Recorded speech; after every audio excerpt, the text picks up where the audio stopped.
The courtroom that once marked the end of Diddy's legal nightmare had just become the stage for its rebirth. But what nobody expected was that the prosecution had brought something more than paperwork. They had proof, and in moments the world was going to hear it. The courtroom lights dimmed slightly as the prosecution requested permission to play an audio clip, one they described as directly relevant to the reconsideration motion. Judge Subramanian paused, studied both tables, and finally nodded. "Proceed." A faint click echoed through the speakers. Then a man's voice filled the room, low, calm, controlled, and unmistakably Diddy's. "Make sure this doesn't reach Cassie," the voice said. "Handle it the way we always do." The words lingered in the air like smoke. Nobody moved. Nobody breathed. The clip lasted less than 30 seconds, but in that half-minute, the atmosphere shifted completely. The judge's pen froze mid-note. Diddy's attorney shot up, stammering, "Your Honor, this clip is heavily edited, taken completely out of context, but the damage was already done." Reporters in the gallery began whispering to their phones, court artists' pencils shaking as they tried to capture Diddy's face. Blank,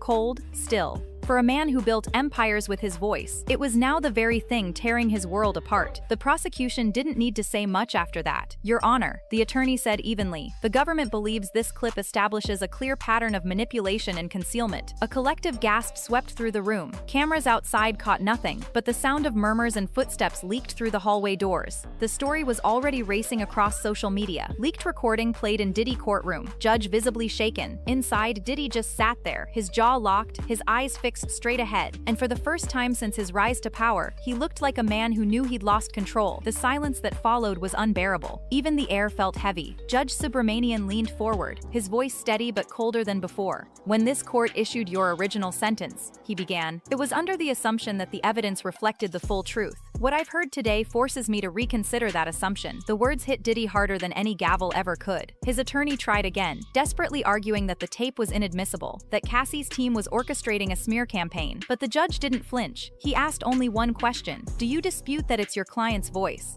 Mark Agnifile hesitated. The silence that followed was the answer. Subramanian nodded slightly, then turned his attention to the prosecution. "Under Rule 35A, this court is permitted to alter sentencing if new evidence reveals obstruction or manipulation of justice," he said. The prosecutor stepped forward, clearly ready for this moment. "Your Honor, we respectfully request an extension of Mr. Combs's sentence based on these findings. The integrity of the court demands it." The courtroom broke into whispers. Some people gasped. Others just sat frozen, knowing they were witnessing something historic. The judge took a slow breath, opened his folder, and began reading aloud. "Given the weight of the evidence presented and the necessity to uphold this court's credibility," he said, "the defendant's sentence will be extended to 180 months, 15 years.